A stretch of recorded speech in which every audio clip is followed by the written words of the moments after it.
Russia-Ukraine news. Russia would not necessarily win in the event of a negotiated peace in Ukraine. Some US and European strategists have begun to revive the idea of a negotiated peace between Kyiv and Moscow as the nearly two-year conflict in Ukraine risks being forgotten in the wake of the horrific events in the Middle East. Peace talks are still controversial, with proponents of them often being accused of appeasement, defeatism, or even noxious pro-Putin bias for even mentioning the term. However, the truth is that such a peace agreement has always been the most likely outcome of the war. The Ukraine Defense Contact Group, a diplomatic conference of over 50 countries supporting Ukraine, has reportedly now broached the possibility of a settlement in broad outline, according to senior U.S. officials who have leaked their knowledge of recent international discussions to the media. Should we be afraid of reaching a peace agreement through negotiation? It appears unlikely that Russia would emerge victorious from such a settlement at this point in time. Take into account Russia's motivations for its February 2022 invasion of Ukraine.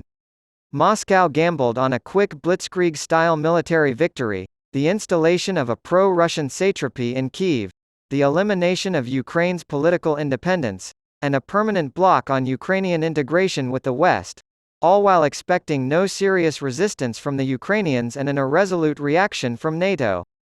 That is to say, Russia hoped to accomplish the same thing it had aimed for with many other weak neighbors over the course of 3 centuries. To a greater extent, Russia aimed to separate the United States from its European allies by exposing and exploiting what it saw as Western weaknesses. Russia has not even come close to accomplishing any of these things, much to the shame of President Vladimir Putin. In a matter of days, his invasion stalled and ended in a stalemate. Still at the helm of Ukraine's government is the staunchly anti-Russian Volodymyr Zelensky, who on Sunday's Meet the Press called Putin a F*******ing terrorist. As a result of its fight for independence, Ukraine has garnered international support and a strong national defense. Ukraine's political and economic ties to the West are at an all-time high, and it now seems likely that the West will guarantee Ukraine's safety despite the ongoing conflict and the country's contested borders. Meanwhile, the West has patched up virtually all rifts with Kyiv as it stands before 2022, supplied Ukraine with heavy and highly competitive weaponry for its defense, and expanded NATO to include Sweden and Finland, 2 strategically significant countries that quickly abandoned decades-long domestic opposition to membership in the Atlantic Alliance in the wake of Russian aggression. According to the sober analysts of the Contact Group, current circumstances do not favor continued hostilities for either side or the world at large. Ukraine lacks the power to dislodge the Russians from its pre-2022 territory, let alone its pre-2014 territory, which Zelensky insists must be achieved before peace talks can begin. Ukraine's summer offensive met with limited success and was stopped in its tracks by a robust Russian defense with multiple layers. U.S. national security officials have been reluctant to use the word stalemate to describe the current situation, but there is no other word that adequately captures the impasse. Whether legally or not, the Donbass and Crimea are now inseparable parts of Russia, making their recovery a near impossibility for Kyiv.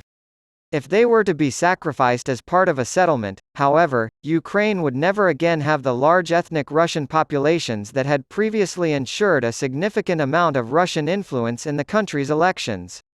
If those areas are handed over to Russia, the pro-Russian citizens who live there will cease to be a factor in Ukrainian politics.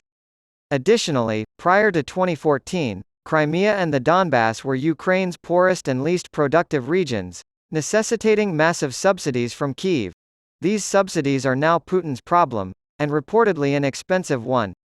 An additional $61 billion has been allocated to Ukraine in the emergency appropriations bill proposed by the Biden administration in response to the October 7 terrorist attack on Israel by Hamas. Though drafted in response to that attack, the bill allocates just $14 billion to the Israelis.